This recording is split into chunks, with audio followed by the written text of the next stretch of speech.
Action ન્યૂઝમાં આપનું સ્વાગત છે। વડોદરામાં નશામાં ધૂત વધુ એક કાર ચાલકે મચાવ્યો કહેર। ડ્રિંક એન્ડ ડ્રાઈવ કરતા કાર ચાલકનો વિડીયો થયો વાયરલ।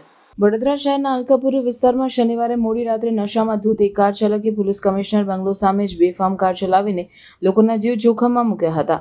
આ ઘટનાનો વિડીયો સામે આવ્યો છે। ઘટનાની જાણ થતાં અકોટા પોલીસ ઘટના સ્થળે દોડી ગઈ હતી અને આરોપીની ધરપકડ કરીને આ મામલે વધુ તપાસ શરૂ કરી છે। ઉલ્લેખનીય છે કે દારૂના નશામાં ધૂત સુરતના રહેવાસી કાળુભાઈ જોધાભાઈ સાટિયાએ આ કાંડ બાબતે નફટાઈથી કહ્યું હતું કે હું સુરતનો રહેવાસી છું અને અમદાવાદ ગયો હતો।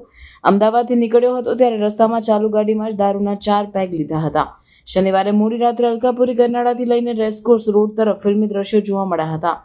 એક i20 કાર ચાલક મુખ્ય રોડ પર વાંકી ચૂકી કાર ચલાવી રહ્યો હતો, જેને જોઈને વાહન ચાલકો ડરી ગયા હતા। રસ્તા પર જતા લોકોના જીવ જોખમમાં મુકાયા હતા। ઘટનાનો વિડીયો એક રિક્ષા ચાલકે પોતાના મોબાઈલમાં કેદ કરી લીધો હતો। કાર ચાલકે પોતાની કાર ડિવાઈડર સાથે પણ અથડાવી હતી અને કેટલાક વાહનોને ટક્કર મારતા રહી ગયો હતો।